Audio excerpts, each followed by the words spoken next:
Years ago, in a desperate search for companionship, the young Ellen fervently prayed for a spirit to bring her love. An unknown spirit answered her prayer, urging her to surrender to him for eternity. She accepted, only to be seized by violent convulsions. During the frigid winter of 1838, Ellen, now an adult, lived in the city of Wisborg, Germany, with her husband Thomas Hutter, a notary secretary. In the hope of securing a good position with his employer Knock, Thomas agreed to travel to the Carpathian Mountains to meet the reclusive and eccentric Count Orlok. The young man was to sell him Schloss Grunewald, a dilapidated manor house in the city. Without Thomas knowing, Knock had arranged this as part of a hidden pact with Orlok.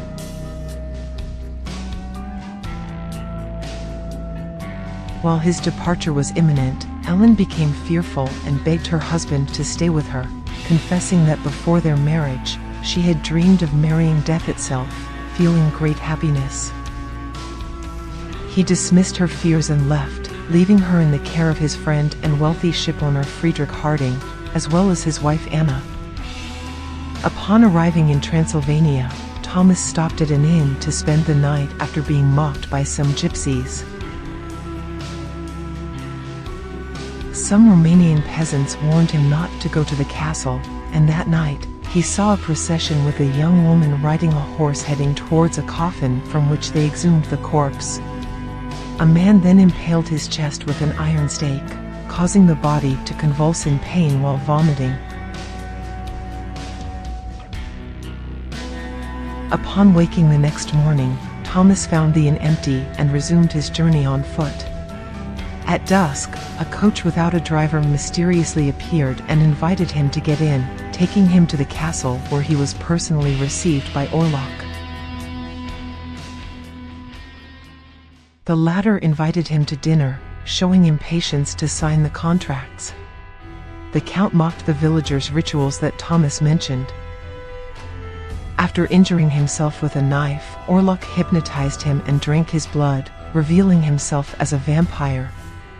The following night, Orlok made Thomas sign more documents and took a locket containing a lock of Ellen's hair. Thomas demanded to return home, claiming he was a victim of terrible nightmares, but his host ordered him to stay until he was well.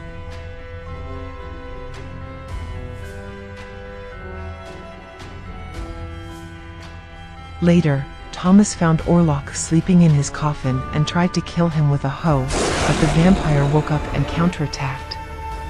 Fleeing from the Count's wolves, Thomas fell into a river and was swept away by its current before being found and cared for by some nuns.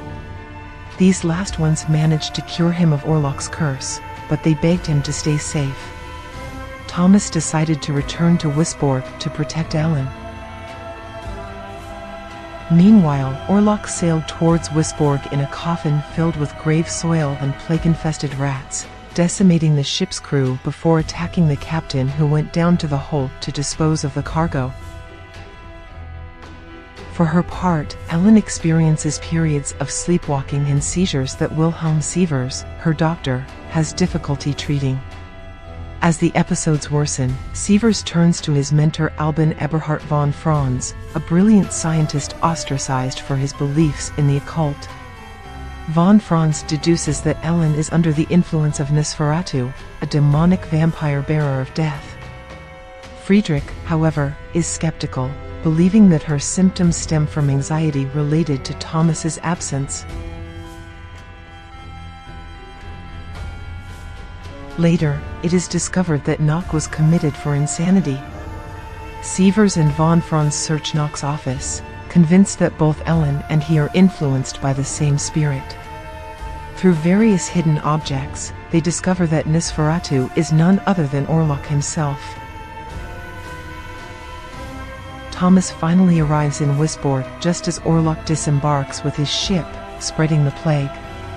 Knock escapes from his cell and escorts his master to Schloss Grunewald. The vampire then appears before Ellen in a dream, mocking her for having tricked Thomas into signing the divorce papers in exchange for a bag of gold. Orlok warns her that she must approve the divorce, giving her 2 additional nights to decide, and threatens to harm all those close to her. The following night, Orlok kills Friedrich's wife and 2 daughters. The latter, mad with grief, dies of the plague, committing a necrophilic act after heading to the family crypt. After a private conversation with Ellen, von Franz plans an expedition with Thomas and Sievers to destroy Orlok's resting place. In reality, he has discovered that the only way to destroy the monster is to voluntarily sacrifice a young woman.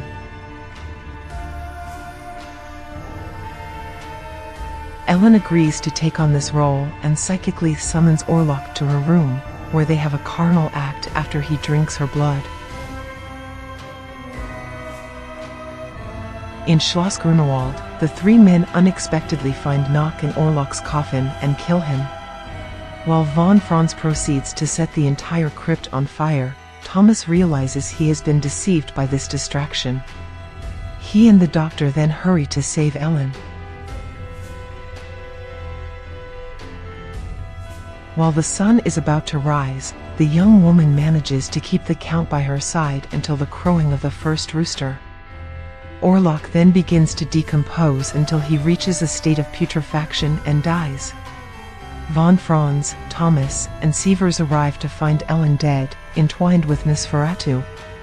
Albin Eberhard von Franz picks up the cat in his arms and then turns towards the window.